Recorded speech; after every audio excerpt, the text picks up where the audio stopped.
Hey everybody, this is Rydo, and we're back to Lego Indiana Jones, the original trilogy. Have I called it Lego Star Wars once on accident? I wonder. Probably not. Let's continue the story. Last level we were escaping the mines, and it took a shocking 11 minutes. And I was really wasting my time, too. But even if this race in the game didn't really feel like it was that fast-paced, clearly it was fast-paced enough to compare to a Lego level. So this like clearly should have been, I guess I'm not supposed to step on those, should have been part of the previous level. Now this might pose a problem because if you get washed away, it may just end the whole level for you. Because that seriously didn't feel like I had done everything there. It felt like there was a lot more. But maybe there's no collectibles in that section, or maybe I will just have to play with the collectibles in that section for a while.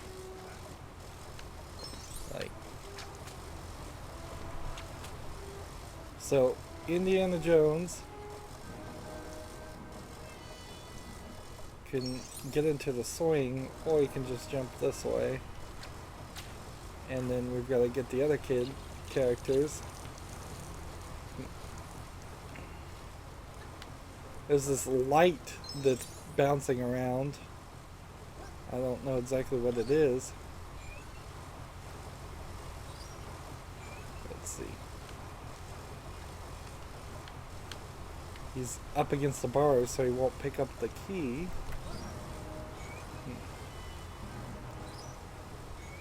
So this is a clearly made up section for the video game. It kind of says something about the Indiana Jones movies, that they have to create massive amounts of levels extra to make it a video game. It didn't really feel like they were doing that in the Lego Star Wars series. It felt like there was more than enough action in each movie to make some progress there. I guess nobody really has, like, Indy doesn't really have anything he can do over there. So I guess we're kind of done. I get the feeling that this might be the end. I mean, look at the number of coins I've collected, and I'm already halfway there. And see, they were washed out right to the bridge in the movie. They didn't walk anywhere away from the bridge. And booby traps did not exist in the movie. And I don't know what the deal is with these rocks.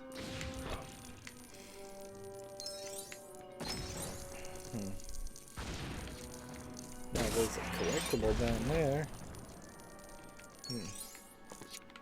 There's also a collectible up there, which tells me something about the rocks. You probably need to dig them up with a shovel. We never get a real explanation or anything about the Thuggy cult.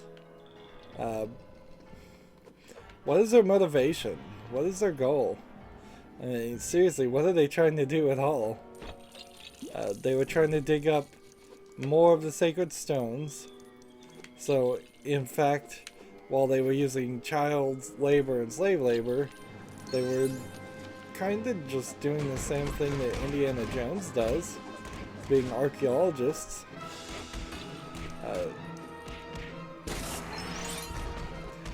Were they trying to do any kind of ritual that would eventually end up destroying the world or enslaving the world? I don't know. As the game locks up. Like, I seriously have no idea.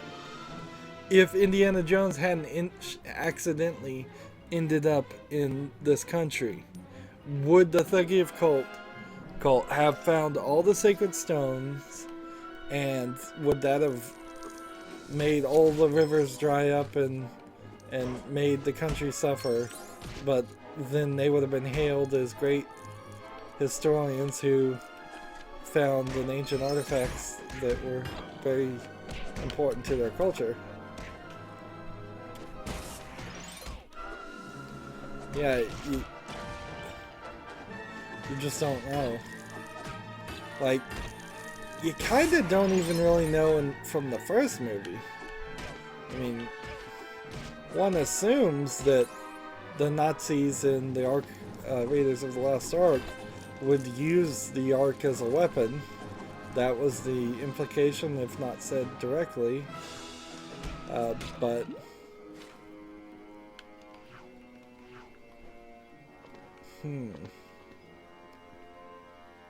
I kind of have to even question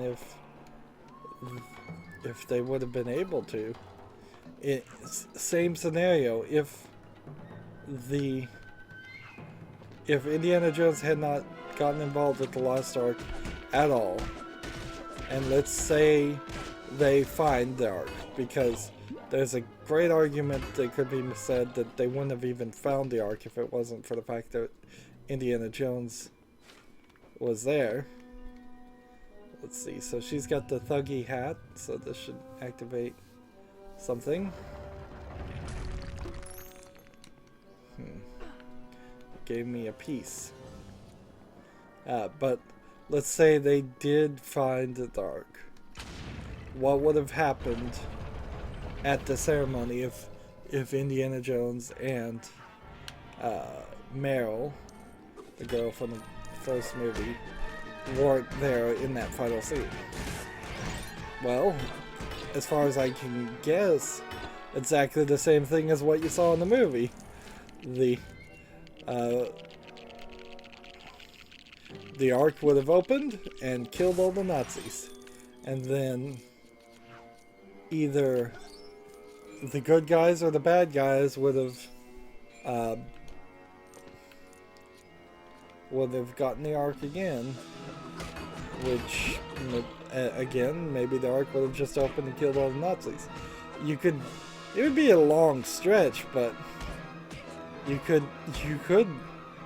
think that maybe they would find the Ark, the next round of Nazis would find the Ark and take it directly to Hitler, and then the Ark would kill Hitler and all his main generals, and then the World War would have ended faster. It's a possibility. What's getting funny here is the argument, as I think about it, seems to imply that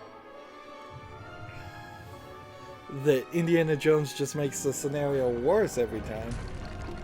And he kind of does. Let's see.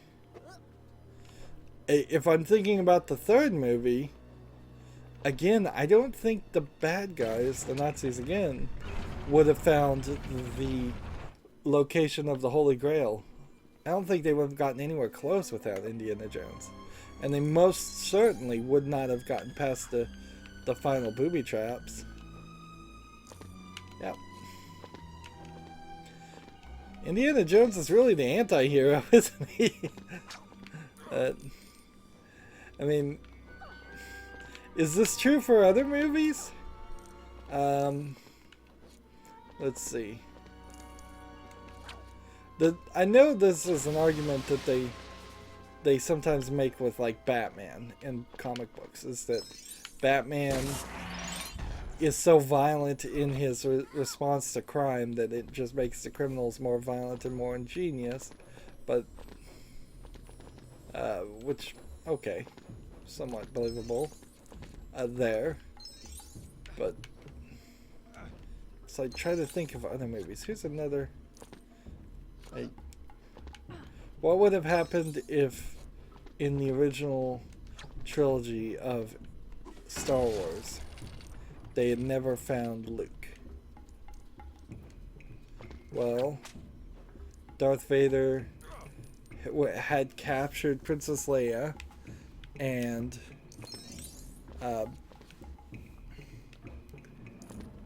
I assume Luke probably played some part in rescuing her. There was a few times in which he uses the Force. He eventually does defeat the Emperor.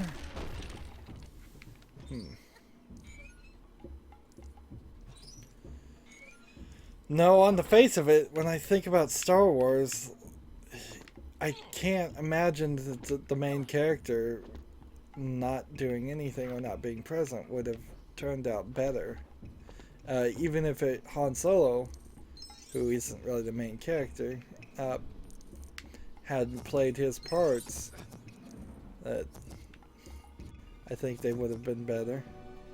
Arguably, maybe they wouldn't have had to run into any trouble with Jabba the Hutt if they had picked a different fighter pilot, but also that is possible that by picking him, this is weird, it's just a smiley face but it's not doing anything. They got the best pilot they could find, and a worse pilot would have had them been caught.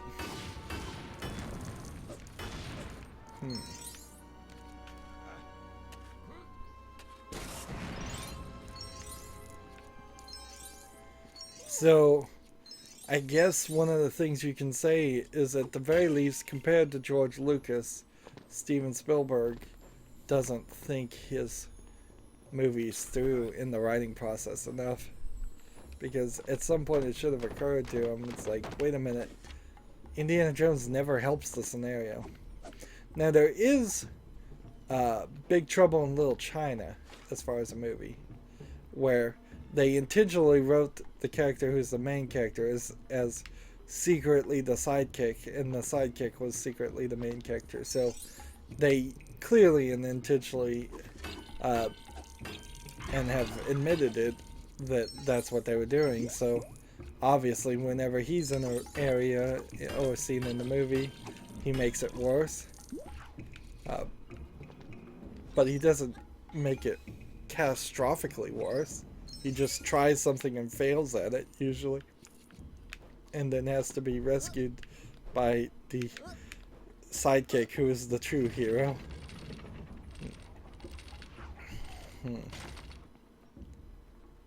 So, pull this one this way. And we need a three-way combination.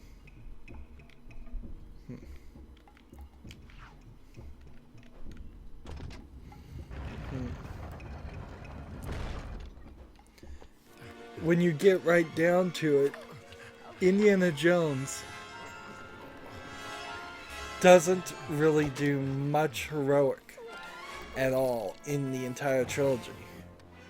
Sure, he tries to save his father in the final movie, and he tries to save people, and here he's trying to save the kids, but as far as deep moral decisions, these don't exist. It's just action and action on action. So, I think the trick here that we're going for is we have to distract the main thuggy guy. Seems like they're doing magic on the edges. So, you have to distract him and get him to attack somebody.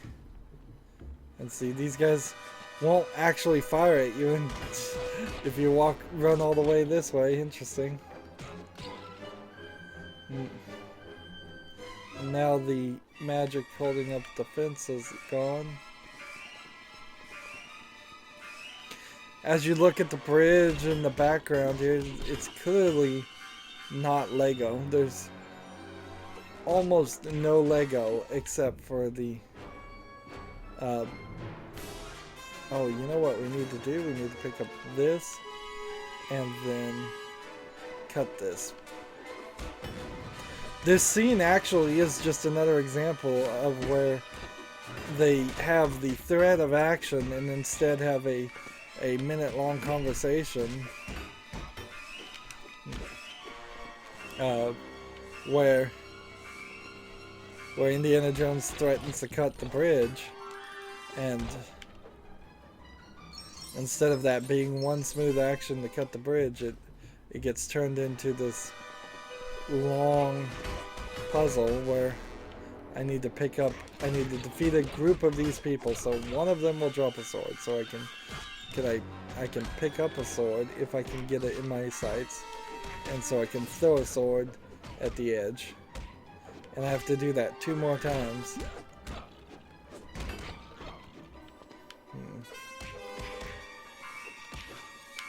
And so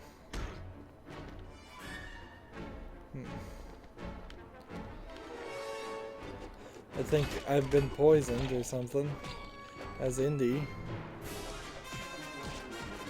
Or he's trying to rip out my heart or something. You wanna come, guys? Come on. Why throw 4 characters at me and have only one of them have a sword? And then the sword doesn't even show up, so I have to wait for the next group to spawn. I guess they have to actually struggle here to make the levels last. Although, compared to the 11-minute level last time, I get the feeling this one will probably be closer to a 20-minute level minimum. Right. This is another example also of where you could have eliminated characters. Short Round only plays a very small role in the movie after his kind of initial introduction.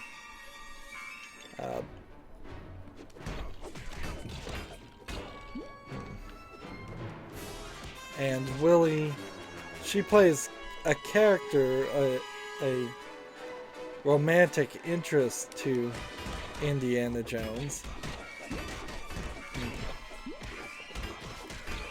And then Indiana Jones plays the obsessive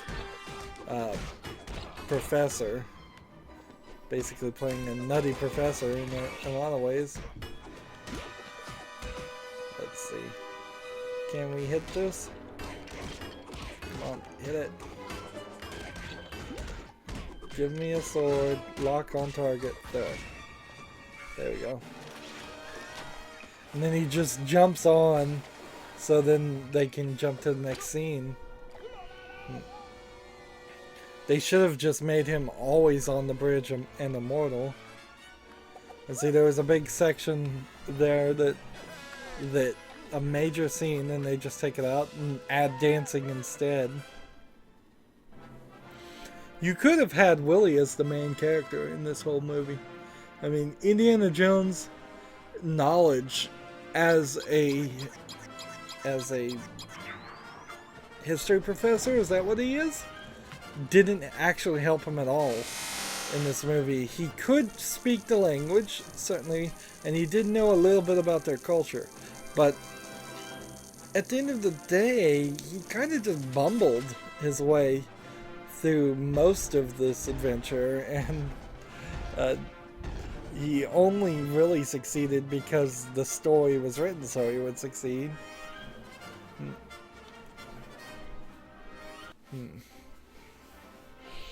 Yeah, I don't know. This is an interesting hairstyle. I don't think I've ever seen a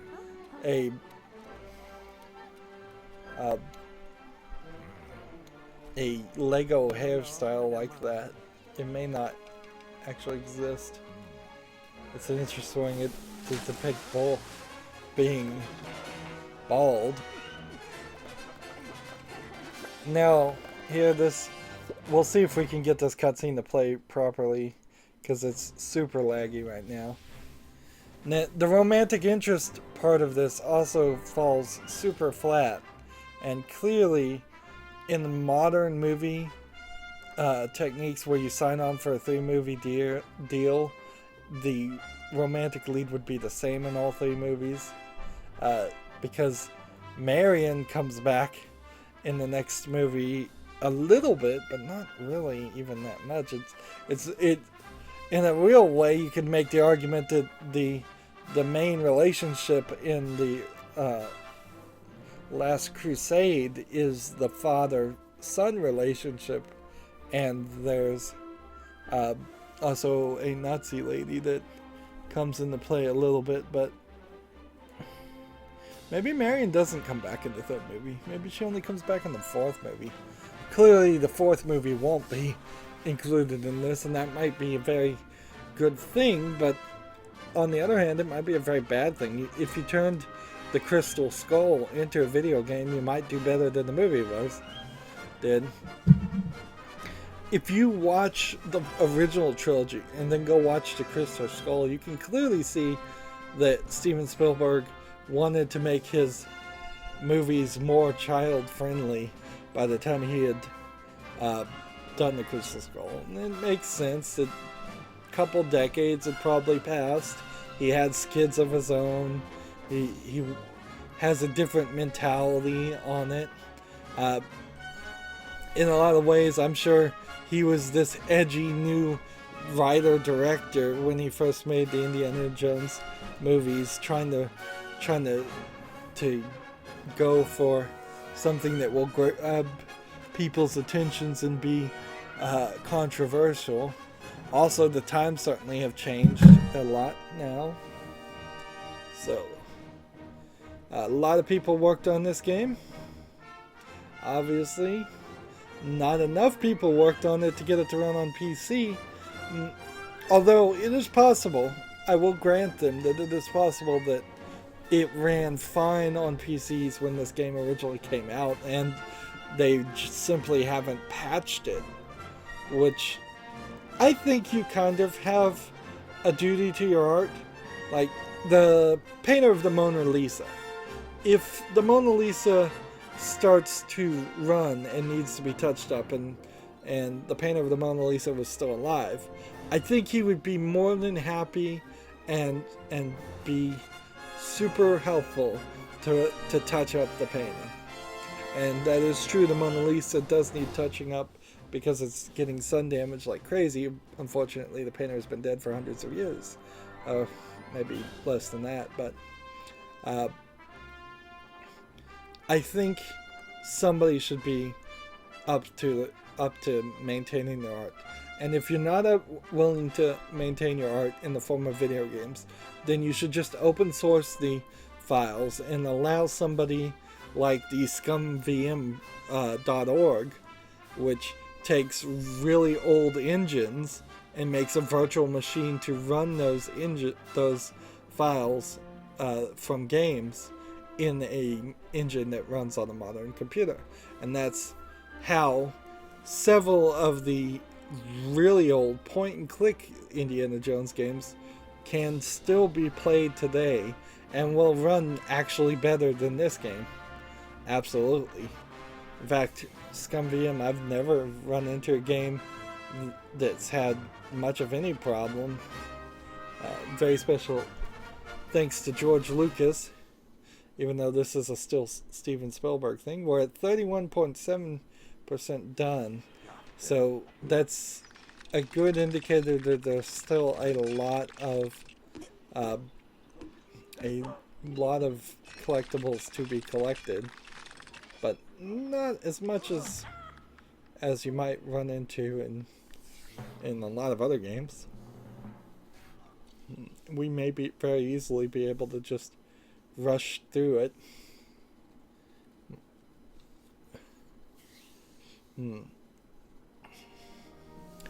There's also no open world in this game at all, so that element is not something we have to deal with.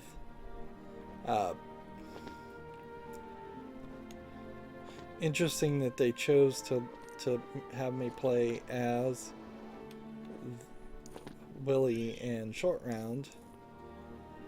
So the only thing in the open world to do as I understand it, is there's 3 levels that will, I believe, unlock when we have the key. And to get the key, I think you have to do something like that. Notice in the back, this is our collection of mini kits. We almost finished the elephant. That was only missing like 1 piece. And so, once we get the key by having unlocked all the characters, I suppose there's a way this has got to work, isn't it? I probably will need to unlock it, maybe 1 or 2 characters with actual coinage. And I'm barely going to have 1 million at that point. And it would be best to get the red collectibles. But to do that, I may need some characters. Like, I believe the key might be, like, here. No, it's a couple different pieces are needed. So you need a thuggy character, and you need somebody with a book. Although maybe not. Maybe I can pick up this, but I bet there's another one back there with the book too. And you need somebody with a bazooka to blow this up. So there's 1, 2, 3. There's 1, 2, 3 things that need to be done, I think, before you can get the key. And then let's see if we can watch this final outro. Opening the arc. That was the other movie. What are we up to now? Let's see. Midtro. Wow, 45. Ending. There we go. So, ending chapter 47 of, I suspect, about 60 videos. Let's hope it doesn't lock up this time.